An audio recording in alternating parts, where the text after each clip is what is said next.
안녕하십니까. 데이터 임팩트. 네, 오늘 임팩트 있게 시작하도록 하겠습니다. 오늘의 주제는 굉장히 슬프면서도 아주 좀 의미 있으면서도 재미있는 노후의 3대 가족 리스크.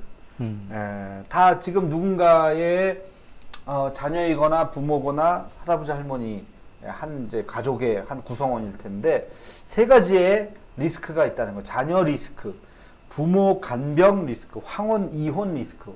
참, 굉장히 좀 슬프면서도 굉장히 현실적인 얘기를 한번 해보도록 하겠습니다. 부모와 동거 중인 성인 캥거루족이 30%나 된다. 캥거루족 아시죠? 네. 어머니 뱃속에 있는 그러니까 케어를 받아야 되는. 그렇지. 성인이 돼도 집을 떠나지 못하는. 그러니까 떠나지 않는 것이 아니라 떠나지 못하는. 집값이 너무 그렇죠. 뛰다 보니까 그냥 함께 같이 사는. 이거 보면 이제 동거가 30%인데 혼인사 미혼이 60%, 기혼도 3%. 취업 여부 비취업이 44, 취업이 24. 이렇게 비동거가 70%. 그러니까 물론 뭐 동거를 하고 싶어서 할 수도 있겠지만 뭐 할 수 없는 상황이어서 그렇게 될 수도 있고, 미혼 남녀 보면 부모 동거 가구가 이 24살까지는 72%, 점점 떨어지죠. 그러나 여기서 35 넘으면 좀 떨어져 살아야 되는데 50%밖에 안 되는 거예요. 몇 살에 독립을 시킬 겁니까? 저요? 대학 가면 독립시켜야죠. 아니, 집을 떠나게. 외국 서양에서는 뭐 미국이나 그런 데서 20살 고등학교만 졸업하면 바로 그냥 그게 그냥 일상이 됐잖아요. 저희도 되도록이면 좀 대학 가면 좀 이렇게. 대학 가면 너무 빠르잖아. 물론 이제 대학을 서울로 보내면 어쩔 수 없이 또 그렇죠. 그렇게 되겠지만 그렇게 되면 자연스럽게 독립을 하지 않을까요? 나는 그래도 결혼할 때까지 같이 결혼할 때까지는 같이 있으면 좋겠는데. 근데 요즘 아이들은 또 그렇지 않을 겁니다. 우리 애들은 그걸 원할 것 같은데. 엄마의 케어를 받는 걸 원할 것 같은데. 뭐 케이스 바이 케이스니까. 그래, 하여튼 간에. 자, 고령층 대다수. 자녀 돌보고 싶지 않지만 현실은 15%가 자녀를 돌보고 있다. 이게 이제 고령층이라고 한다면 한 60대 이상, 그러니까 자녀가 30대 이상. 그게 이제 그렇게 되는 거죠. 앞으로 돌볼 계획이 없다. 그렇죠. 자녀 세대는 92%가 그렇게 되는 거죠. 각각의 질문에 대해서. 현재 돌보고 있는 가족. 내가 자녀는 돌보고 있고 노부모, 손주 돌보고 있는 사람도 5%나 되네요. 그 다음에 한국의 부모, 노후에 자녀에게 손 벌리고 싶지 않다. 95%. 그렇겠죠. 95%. 손 벌리지 않아야 되죠. 우리 세대는 더더군다나. 네, 저희 부모님도 그러세요. 부모님도 우리는 너에게 그러지 않겠다. 그러지 않겠다. 그렇게 얘기를 하시니까. 그렇지. 좀 뭐 죄송하기도 하고 한편으로는 뭐 감사하기도 한데. 명절 때 이렇게 인사하는 거는 있겠지만 뭐 매달 뭐 이렇게 이런 게 그렇죠. 그게 어떻게 보면 우리 세대가 마지막 세대일 수도 있어요. 그렇게 하는 게. 그럴 것 같습니다.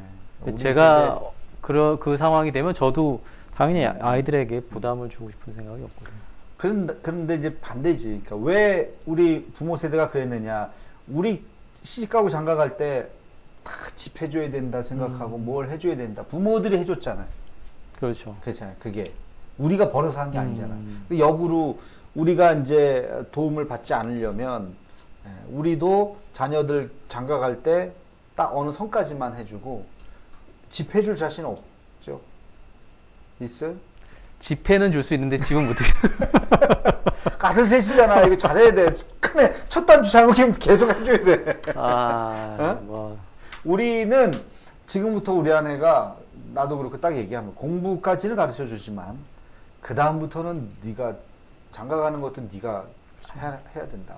저희 그냥 뭐 청약 통장 하나 그냥 그거 주고 끝낼 겁니다. 그러니까. 그 청약 통장 하나 있고 직장 다녀서 집을 장만할 수 있는 사회가 돼야 돼요. 맞습니다. 근데 그게 엄두가 안 나니까 결혼을 포기하는 거지. 그 옛날에는 지난번에 얘기했듯이 그냥 시작하고서 점점 쌓아 올라가는 시대가 아니라 완벽한 걸 네. 갖추고 결혼을 하는 시대이기 때문에 시집장가 가는 나이가 점점 뒤로 갈 수밖에 없고 그렇게 되는 거죠. 5060 세대의 자녀 인식, 노후에 내 자식에게 손을 벌리고 싶지 않다. 그렇죠. 추 재산 상속보다 현재 자녀의 부모 부양비를 덜어주는 것이 낫다. 그렇죠. 네. 5060 세대의 노후 자금 마련 준비 그렇다. 비율이 31%. 네, 점점 올라가고 있어요. 기대 수명이 83.5, 건강 수명이 73.1. 10년은 아픈 상태로 누군가의 돌봄이 필요하다. 예. 그 누군가가 간병인 아주머니. 예? 참 그렇게 되네. 예. 기대 수명보다 10년 동안은 아프면서 지내는 거야. 예. 이 자녀들이 돌보지 않는 거죠. 결국에는 마지막에 요양원으로 가는 그렇게 되는 10년간 사적 간병수 1.5배 증가하고 간병비 2.2배 증가한다. 점점 이제 여기에 의지하는 데가 옛날에는 그런 요양원이라든지 이런 거 모시는 게 굉장히 좀 이례적인 케이스인데 지금은 아주 일반적이죠. 네. 예전엔 당연히 집에서 모시고 네, 아들이 모신다. 뭐 큰아들이 모신다. 이렇게 했는데 이게 이제 큰아들이 모시다가 이제 나눠서 모시다가 네. 그냥 보냅시다. 돈 걷어서 보냅시다. 그렇죠. 이제 그런 상황이 되는. 네. 건강해야 되고 건강을 뭐 잃고 싶어서 잃는 건 아니겠지만 어느 날 쓰러지니까 네. 그거는 뭐 갑자기 슬퍼지네. 예? 그 저기 어느 교회에서 60 이제 좀 넘으신 분이 며칠 전에 갑자기 돌아가셨다고 그러시던데. 모 장로님이. 그래요. 60부터는 어떻게 될지 모르는 진짜 시한폭탄을 안고서 살아가는 것 같아요. 간병비도 늘어나고 사적 간병 수요도 지금 막 늘어나고 이 간병 비용도 늘어나고 그래요. 입원 환자 사적 간병률이 60일. 그러니까 사적 간병률이라는 게 이거 외에는 가족 간병, 사적 간병 중에는 가족 간병의 88%. 그래도 가족이 많이 그래도 아직은 하는 것 같아요. 요양보호사 자격증 반에 가면 대부분이 가족. 예, 가족을 요양하려고 하기 그 위해서. 자격증을 따신다고 그렇지, 하더라고요. 예. 그건 제도는 잘한 것 같아요, 그죠? 네. 가족을 돌보는데 네. 그래도 국가에서 지원을 좀 그렇죠. 받으면서 네. 하는 공적인 영역으로 하는 것 같고 전체 이혼자 중 황혼 이혼율 결혼 20년 이상 지난 10년 사이 25%에서 39%로 증가한다. 이 황혼 이혼 이것도 참 시한폭탄. 2021년 이혼 부부 10쌍 중 4쌍은 와우 황혼이요. 우리 지난번에 한번 이혼에 대해서 한번 그죠 얘기 한번 했었었는데 20년 전만 해도 저 황혼 이혼이란 말이 일본에서 그렇죠. 나왔었잖아요. 네. 참 특이한 네, 현상이다. 좀, 좀 낯설다 이렇게 생각이 들었는데. 야, 저런 사람들도 있네. 네. 근데 근데 보편적인 문화 네. 현상이야 이제는. 네. 어. 이러다가 이제 나중에 조론도 조론도 많아졌죠. 네. 조론도 이제 일반적으로 될 것 같아요. 도장은 안 찍는데 네. 그냥 따로 사는. 네. 도장 찍으면 제살 문화 뭐 복잡하니까 그냥 따로 그냥 네. 사는. 네. 그 전 단계가 이제 각방. 각방 하다가 뭐 이렇게 수기 기간을 어. 4주 후에 뵙겠습니다. 그러니까 결혼이 지난번에 얘기했듯이 여자한테 좀 불리한 게 많지 않아요. 네네. 이렇게 말하면 좀 그런가? 말 잘해야 되는데 아무래도 뭐 이게 우리나라 정서나 환경상 그렇죠. 그런 경우가 많죠. 반대로 황혼 이혼은 남자한테 굉장히 불리한 제도. 버려지는 남자가 버려지는 그러니까 잘해야 돼. 그 기간에 한 20년 사는 동안 잘하면 잘하셔야 돼요. 버림받지는 않는. 와, 이혼율이 많이 늘어났어요. 10년 새. 이게 꺾일 기미는 잘 안 보일 것 같은데. 서울시 중장년 1인 가구 65% 외롭다. 3명 중 1명은 최근 3개월 내 접촉한 사람이 없다. 와. 그래. 접촉한 사람이 없어. 이게 뭐 나이를 불문하고 젊은 사람들도 그렇고, 혼밥집 이런 게 되게 많잖아요. 그죠? 혼자 달린 게 굉장히 많아졌잖아요. 혼자 영화 보는 거. 뭐 있어요 또? 혼자 밥 먹고. 아예 무슨 뭐 저 가전기기도 1인용으로 나와요 요즘에. 그러니까. 세탁기니 건조기도 그렇지. 1인 가구를 위해서 딱 그 사이즈로 나오더라고요. 그래서 편의점이 잘 되는 거예요. 편의점은 네. 딱 1인용 네. 다 쪼개기.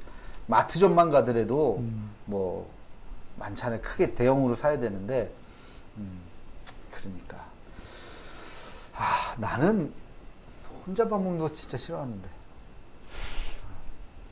혼자 어디 가는 것도 싫어.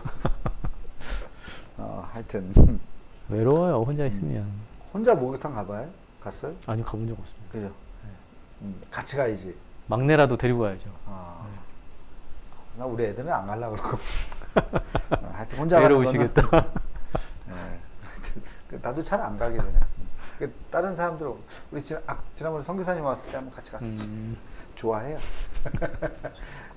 주거 취약 지역에 사는 중장년 1인 가구 중 44%가 이혼자.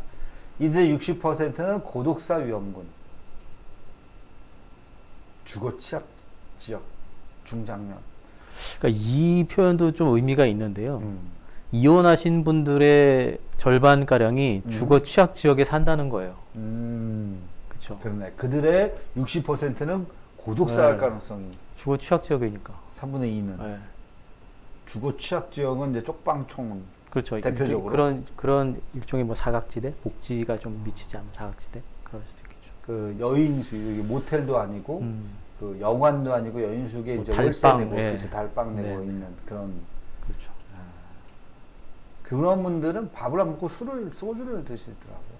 네. 그냥. 그러네.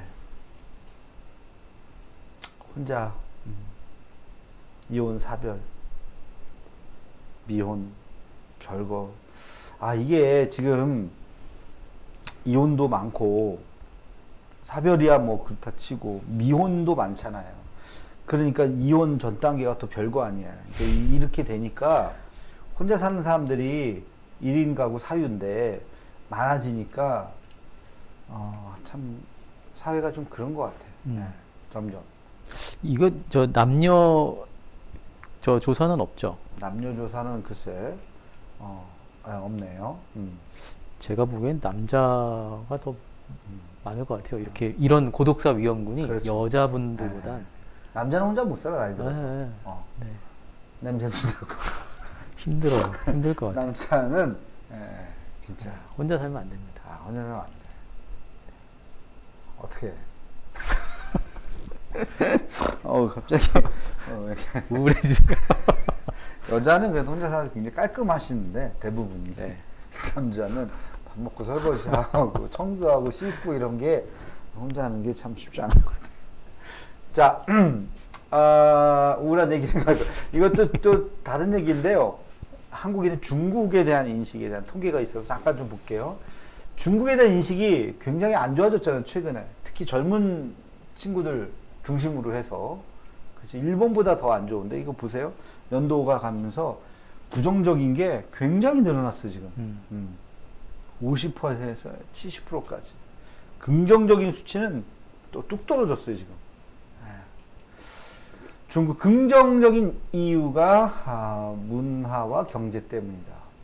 부정적인 인식 이유는 강압적 태도와 역사 갈등. 그 역사 갈등이 큰 거죠. 동북공정 하면서 막 그냥 사드 보복, 강압적 이게 컸던 것 같아요. 사드 막 롯데가 막 철수하고 막 그런 거 보면서 다 반대급부가 있는 거예요. 민족 감정이 아주 역사 갈등이 일당 지배 체제 얘기.